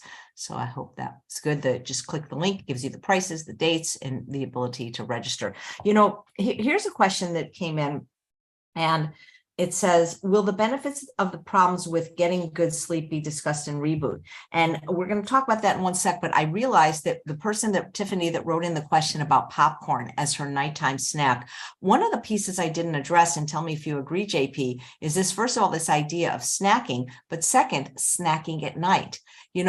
Whatever program you do, I don't know anyone that recommends eating after dinner for health, for longevity. So you're going to learn a lot about intermittent fasting and intermittent feeding by Dr. Goldhammer when he does his Q&A. But the thing is there's no reason to be eating after dinner ever, especially if you have sleep problems, especially if you have a compromised GI system or GI problems. So if you need to be putting food in your mouth after dinner, either you're eating for reasons outside of the demands of true hunger, like emotional reasons, or perhaps you just limited your calories so severely during the day and didn't eat enough starch. So when I have, there's many reasons why people don't sleep well. And so I can't promise you that if you do this program, your sleep will be better. But I do know that when people adopt a healthier lifestyle, which includes the diet that we recommend and some kind of movement, in general, they sleep better. I don't know how people who don't exercise sleep at all, to be honest, because, how could you not be tired? So anyway, what do you think, JP? Well, there is one group of people that need to eat at night, and I've worked with them, and that was the world sumo champion. So when these people are trying to gain weight, that's the most important time for them to eat, is right before they go to bed, because that's going to pack on the pounds. So we do not recommend eating late at night. And again, we want you to have that window of about 3 to 4 hours from your last meal till you go to bed. So I've always said, like, for me, I don't always get to do it just because of my schedule, but if I could start eating at around 11, maybe 12, and then be done at 6, that's ideal. Now, it doesn't always happen, but that would be pretty ideal. That intermittent fasting, definitely finishing as early as you can. So we aren't encouraging to late night eating. And when I work with clients that have that issue, most of the time we end up working more on emotional stuff, because that's when a lot of the stuff comes out at late at night when you're home alone and you have to deal with those issues, and people don't want to address that. So they medicate. And that's what I try to get people to avoid, is to medicate and instead deal with the issues that are coming up. Yep. Food to medicate, food to celebrate. Marty says, can you substitute oats for flour in recipes often? Yes, like lentil loaves. Absolutely. I often use whole rolled oats for that. And Rosemary says, how do we submit questions for doctors? Same way you submit questions to everyone. You'll learn all this. It's through a program called Kajabi that we use, and it's very easy. And we actually like when the questions are submitted in advance, because it helps us, because a lot of times we get the same question, and then that is very helpful. Ooh, how to beat emotional eating, how to best deal with it. Yeah, that would be a 5-hour workshop, but that's one of the main things that I focus on with clients is exactly that mindfulness that you need to have. And you need to have, your cognitive abilities are, really affected by your emotions, and you really need to have that calm, stable brain, which proper nutrition does. If you have this rebound hypoglycemia, where you're just giving highs and lows and highs and lows, that really contributes to kind of this nutritional bipolar mindset. And so you need to be very cautious that by the time you get home from work, that your blood sugar hasn't dropped and you're ready to tear the refrigerator off. You're just not stable then. And that's why these complex carbohydrates are so important, because they're like taking a log and putting it on a fire. It's going to burn hour after hour after hour. But if you're eating simple carbohydrates, cookies, candies, and pastries, you get these huge spikes in sugar, and then you come crashing down. And not only when your blood sugar crashes down, that affects your cognitive abilities and affects your mind. So emotional eating is often very well controlled, partially through nutrition, and then also the work that at least I do with clients on introspection, using vision boards and using there's some different forms of psychology, like internal family systems, that teaches you to work with different parts of your body, more of your personality. So we'll discuss some of that stuff here. And again, when I'm on for 3 hours and AJ, then, we can delve more into that topic if you want. But it's a very complex topic, and working with a lot of trauma therapists that I have, the stories that I hear of how well people have reversed some of their issues when they get a grasp of their mental faculties, it's really remarkable. But To give you one thing I would just say is mindfulness is really key. Being mindful and not disassociating all the time, being in the present moment. And also, I'm guessing with emotional eating, you're probably not eating arugula. And so having a clean environment and also getting your nutrient needs met by this diet is going to help with that. Doesn't mean it's going to go away. It is a very difficult topic, and we could probably do a whole class on that. But we do have lots of coaches and people that have helped people, I don't want to say completely overcome it, but ameliorate it and make it better. Because again, if hunger isn't the problem, food isn't the solution. So you sometimes have to work on this, like John Pierre said. So there's a question, where can I submit, from Angela, the questions for live, since in the Netherlands, they're in the middle of the night. I'm already enrolled in the Reboot. Well, congratulations, Angela. We look forward to having you in the program. And this is going to be very obvious because every day you're going to be getting an email with the module. And it's very simple. You just, I can't verbally explain it, but you just click the little button and you submit your question. I promise we will make it very easy for you. And if for some reason there's you're not able to figure it out, we can always help you at help@chefaj.com. So we'll make sure your questions get answered. So I saw, here's a question. Tracy, is PB2 compliant? Well, I don't recommend it. Even though they've taken out the fat, I just feel like for especially people that suffer with excess weight and food addictions, making a very triggering, luscious food having less fat, I don't think it's a good idea. But again, to each his own. What do you think about PB2, JP? Well, first of all, I think peanuts in general, though they're a legume, they're very high in aflatoxin, a particular type of mold, and they're also extremely high in pesticides. So peanuts should always be organic, and not that everyone has a sensitivity to aflatoxin, although some companies make it aflatoxin free, like peanut butter and things. I guess it really depends on how you use it, because what are you putting that powder in? What are you doing with it? Are you putting it on your salad? Yeah, I doubt it. Yeah, you're using it to be able to eat more greens, or is it to make some kind of luscious dessert? So I guess this will be an individual thing, if it's not, but it's still, it's not a calorie-free food, just like nutritional yeast. People pour that on, JP, like it's going out of style, Yeah. And like when I first start working with clients, I'm not kidding you, I have to take some, and I'm just making a name up, like a big construction worker. And we have to sit in an office for an hour debating on, will he be willing to put one piece of lettuce on his hamburger? So I start somewhere with people. And if it takes nutritional yeast to put on, I don't know, your salad, to eat more salads, fantastic. I don't care what you put on as long as you're eating more salads. If you're putting the peanut butter powder, I don't know what you're putting it in, but if you're putting it on your brown rice, because it's allowing you to finally eat some brown rice, I'm not really that worried.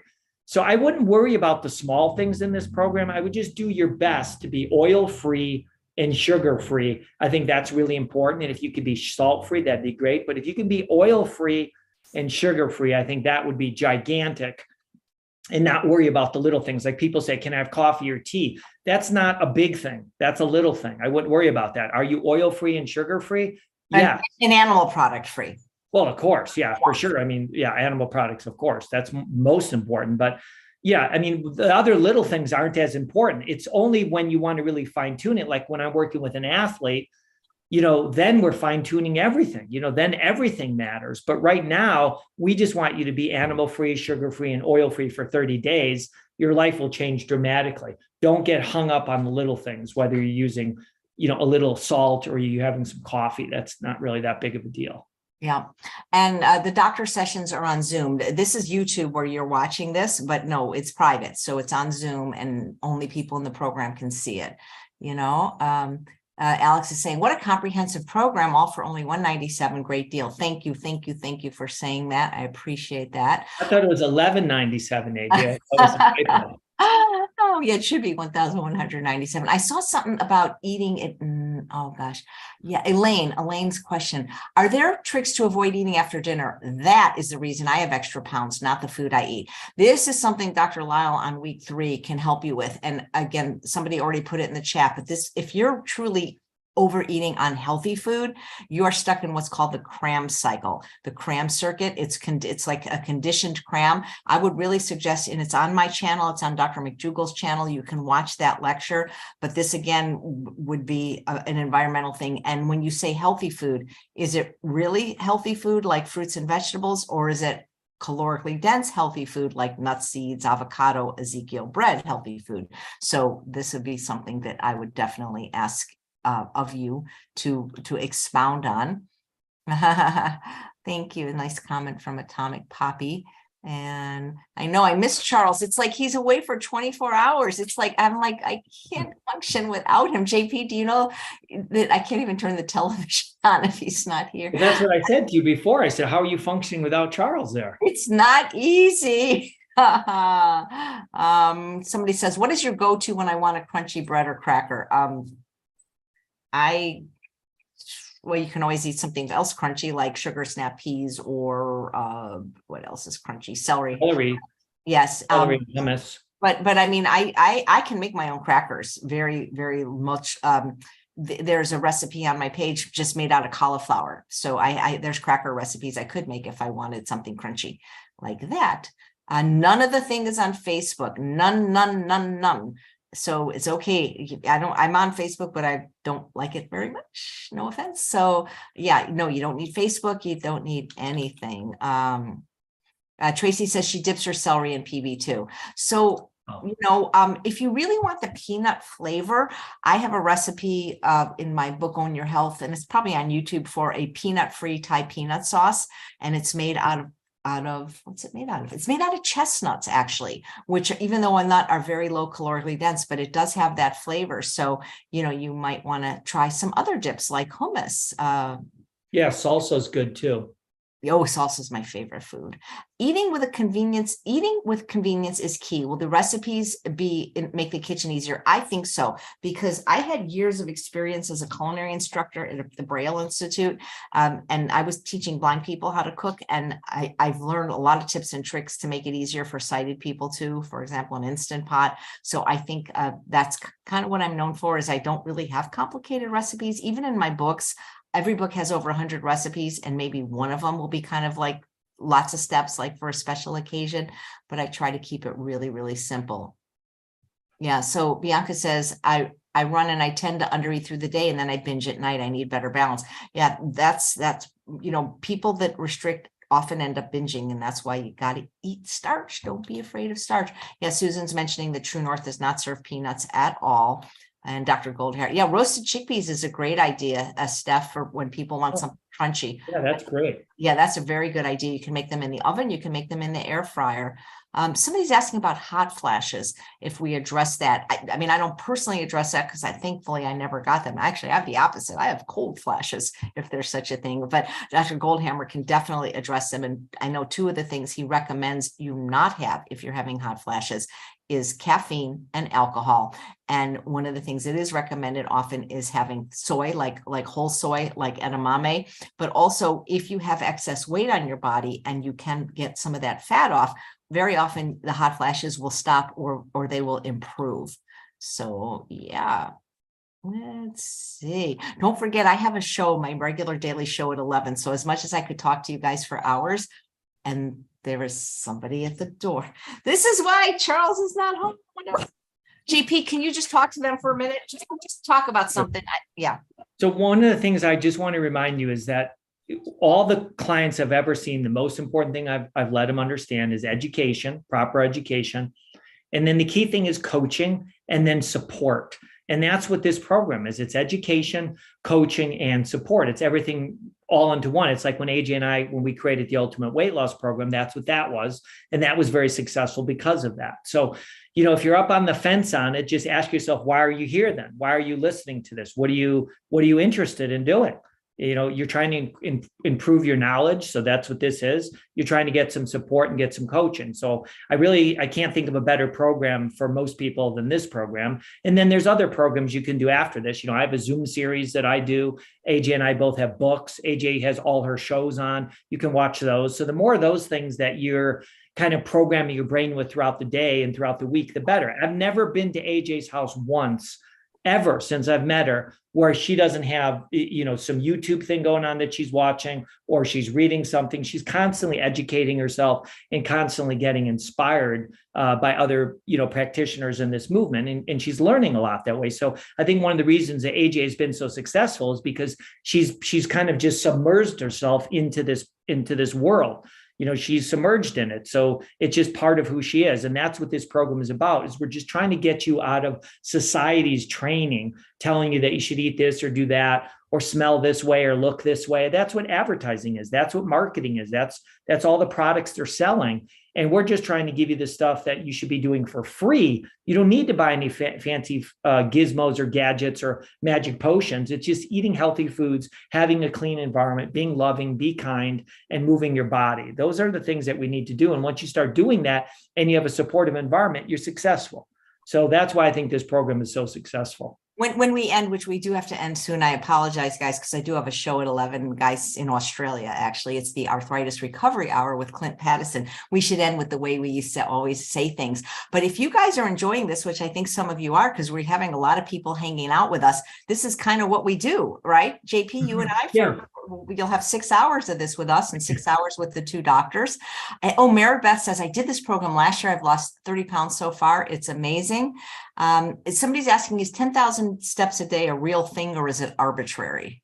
Yeah, it's just made up, but it's not a bad number. When we look at some of the, research on like the Amish and how much they walk, it's not a bad number to aim for, but you'll learn in this program, and you'll learn when you watch my free video, is that that's just walking. And I want to know how many times you lifted your hand over your head. I want to know how many times you rotated. I want to know how many times you squatted down. So there's more to movement and fitness than just ambulation or just walking. It's important, but there's other things too. I mean, you have to be stressing out your upper body too. So if you ever do take a fall, the ulna and the radius bones are strong. The carpal bones are you want to make sure that your hands are strong and your forearms are strong. So if you ever do take a fall, that you're not going to break a bone. So that's why you need to stress them out with strength training. So yeah, 10,000 isn't a bad number at all, but some people can't do 10,000, but they can get on a bike, or they can get on a sled, a pushing machine, or they can do a slide board, or they can get on a stair stepper. Don't worry about just the walking 10,000. Just move your body through from the minute you wake up to the minute you go to bed. Yeah. So let's see. There is a question from Stephanie. Oh, wait, let me go to this one first. But I don't know who said it, but it's, what do I think of fermented foods? I think they're really helpful, but they can be high in salt. But there are some brands you can buy, depending on where you live, in stores or online, that have actually no salt added, and you can make your own. I've done it. It's kind of, not that it's hard, but it's too many steps for me. So I buy the salt free, but I think they're very healthy. So Stephanie says, I've had MS for 35 years plus. I'm in my 60s using a walker for 5 or 6 years now, generally follow starch base. How can I reverse this completely eating this way? I don't know if you can, but I would refer you to the work of Dr. John McDougall, who did actual research with, I believe it was Oregon State University, reversing MS. So you might have to be on a stricter version of this. This might be something you want to ask Dr. Goldhammer week too, because he works with, God, he's had over 40,000 patients, I believe, and over 10,000 water fasting. And you can ask him if water fasting, or if he knows something that would help improve your condition. So this is why you get live. And it would be the Dr. Roy Swank protocol. That's what Dr. McDougall follows. So it's a very low saturated fat program, maybe 8 grams or less. And of course, you need to make sure, talk to your physician, but those myelin sheaths that get affected by MS have B12 and DHA that help form the myelin sheath to keep them healthy. So those are 2 important nutrients too. And then what I do a lot of times with clients who have MS is I show them some different exercise protocols that are important for their nervous system, because that's one of the things that we don't train enough, is that nervous system. And you have to constantly be stimulating that nervous system to get it to fire. Yeah. Okay. Well, if you like this, come back in, what is this? Yeah, come back in a week and we'll have another one of these sessions as part of the program for at least 3 hours. I would stay on longer, but I have to do another, I don't have to, but I choose to do another show at 11 o'clock. I do one every day. So I had mentioned that we don't have a special rate for repeaters because all the live content that's being created, the 12 hours with John Pierre, myself, the 2 doctors, we do have to pay them, and also the 2 moderators. So I'm sorry about that, but that's, that's the way it is. So, and we feel it's still a very fair and affordable rate. And we've posted it several times in the chat and the show notes. So why don't you click it? You have until Monday at midnight Pacific time to sign up, because the program starts right after that on Tuesday. It's a really fun program. I think you'll really like it. Give it a try. We only offer it twice a year, in January, and then usually the fall, like after summer, because that's another time people like, oh, the kids are back in school. I've gained all this weight having them home, and now I gotta, we want you to not need the Reboot program, So that's our wish for you. Any last thoughts, JP? Well, if you're on the fence, ask yourself why you're here watching this. Obviously, you want more information and you need to get motivated and get coached. So let's get you going. Let's start off right away. Yeah. JP, you're a great coach, man. You really are one of the most motivating people I know, and the kindest. You always make me feel like a terrible person. No, just kidding. So one of the secrets is eat your greens and move your body. Thanks so much, everyone. We hope to see you in the program, and we hope to see you back here in 10 minutes for the arthritis